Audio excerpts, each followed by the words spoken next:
मेरा नाम अंजलि है और उस दिन की शुरुआत एक ऐसी तपती दोपहर से हुई थी जिसमें हवा भी जैसे जल रही थी और मेरा कमरा भट्टी की तरह तप रहा था। छत का पंखा बिल्कुल रुका हुआ था क्योंकि 2 दिन पहले बिजली विभाग वाले आकर मेरी लाइन काट गए थे और बिना मेरी एक भी बात सुने मुझे अंधेरे और गर्मी के हवाले करके चले गए थे।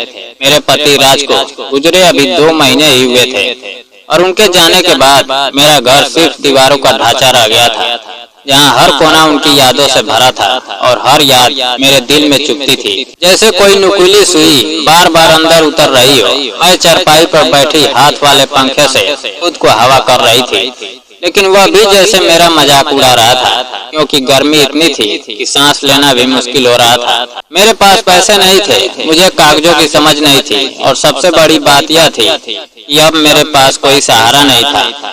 रिश्तेदार आते थे, दुख जताते थे और जाते जाते ताने देकर चले जाते थे। कोई कहता अब कैसे गुजारा होगा, कोई कहता बेटा होता तो सहारा मिलता, और मैं बस चुप रहती क्योंकि मेरे पास जवाब नहीं था।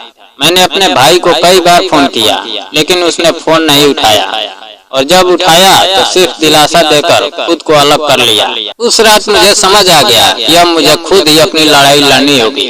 अगले दिन मैंने डरते डरते घर से बाहर कदम रखा और पहली बार अकेले बिजली घर पहुंची। वहाँ की भीड़, शोर और धक्का मुक्की ने मुझे डरा दिया, लेकिन मैं लाइन में खड़ी रही क्योंकि अब पीछे हटना मेरे लिए मुमकिन नहीं था। जब मेरी बारी आई और मैंने बिल हाथ में लिया तो मेरी आंखें फटी रह गई। उसमें 5 लाख रुपए की रकम लिखी थी और उस एक पल में मेरी सांस जैसे रुक गई। मुझे लगा कि यह कोई सपना है या कोई भयानक मजाक है, लेकिन वह सच था और वही सच मेरे सीने पर पत्थर बनकर बैठ गया। मैं कांपते हाथों से बिल पकड़े कुर्सी पर बैठ गई और मेरी आंखों से आंसू बहने लगे। लेकिन कुछ देर बाद मैंने खुद को संभाला और तय किया कि मुझे सच्चाई जाननी ही होगी।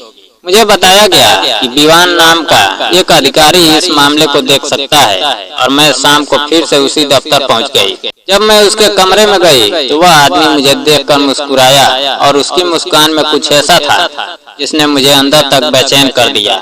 मैंने अपनी पूरी कहानी उसे सुनाई और जब मैं चुप हुई तो उसने धीरे से कहा कि मेरा 5 लाख का बिल 5,000 में बदल सकता है, लेकिन उसके बदले मुझे उसके साथ कुछ समय बिताना होगा। उसकी यह बात सुनकर मेरे अंदर जैसे आग भड़क उठी। मुझे लगा कि उसने मेरी मजबूरी को सौदे में बदल दिया है और मैं एक पल के लिए भी वहाँ नहीं रुकना चाहती थी। लेकिन उसी पल मेरे अंदर कुछ बदल गया। मैंने अपनी फाइल खोली और उसके सामने कुछ कागज रख दिए। जैसे उसकी नजर उन कागजों पर पड़ी, उसके चेहरे का रंग उड़ गया। उसकी आंखों में डर उतर आया और उसकी सांसें तेज हो गई क्योंकि उन कागजों में मेरे पति की लिखी हुई बातें और उनकी माँ की पुरानी तस्वीर थी। उसी तस्वीर ने उसका सच उसके सामने खोल दिया था। वह समझ चुका था कि मैं कोई अनजान औरत नहीं बल्कि उसके अपने खून से जुड़ी हुई सच्चाई का हिस्सा हूँ।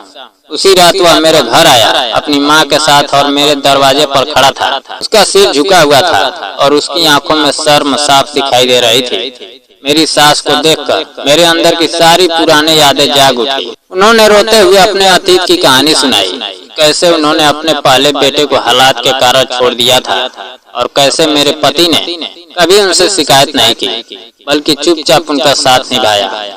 यह सुनकर मेरा दिल टूट भी रहा था और भर भी रहा था। उसी पल मैंने एक ऐसा फैसला लिया जिसने मेरी जिंदगी की दिशा बदल दी। मैंने विवान से कहा कि अगर मैं उसे माफ कर दूं तो क्या वह मुझसे शादी करेगा। मेरी बात सुनकर वह सन्न रह गया और मेरी सास भी हैरान रह गई। लेकिन मैंने उसे समझाया यह फैसला मेरी मजबूरी नहीं बल्कि मेरी जरूरत है, क्योंकि इस समाज में अकेली औरत को जीने नहीं दिया जाता है। लोग उसे कमजोर समझते हैं, उसका फायदा उठाना चाहते हैं और मैं अब अकेले इस अंधेरे से नहीं लड़ना चाहती थी। कुछ दिनों में हमारी शादी हो गई। शुरुआत में सब कुछ अजीब था, लेकिन उसमें एक सम्मान था जो धीरे धीरे भरोसे में बदलने लगा। विवान ने मुझसे वादा किया कि वह मेरी इज्जत करेगा और मैंने भी अपने दिल के दरवाजे धीरे धीरे खोलने शुरू किए। घर में फिर से आवाजें लौट आई, रसोई में चूल्हा जलने लगा और मुझे लगा कि शायद जिंदगी ने मुझे दूसरा मौका दिया है।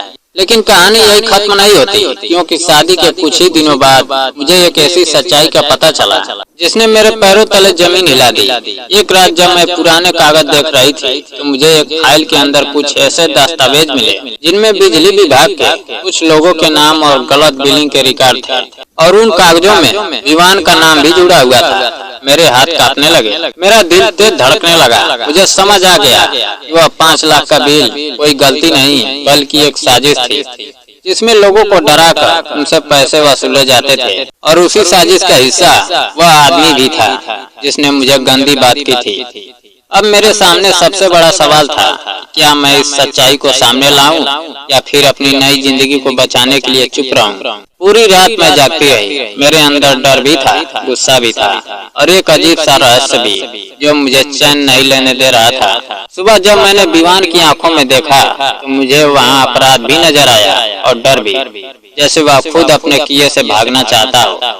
मैंने उसी वक्त तय कर लिया कि अब मैं किसी से नहीं डरूंगी, मैं सच्चाई को सामने लाकर रहूंगी, क्योंकि अब मैं वही कमजोर अंजलि नहीं रही थी जो 2 दिन पहले गर्मी में बैठकर रो रही थी। अब मैं वह अंजलि थी जिसने अपने डर को हराया था, और अब वह हर उस इंसान के खिलाफ खड़ी होने वाली थी जिसने मुझे कमजोर समझा था।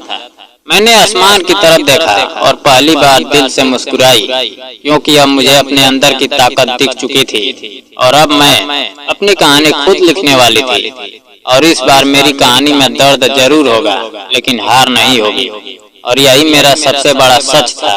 दोस्तों, अगर कहानी पसंद आई हो तो वीडियो को लाइक और चैनल को सब्सक्राइब करना ना भूलें। जय हिंद।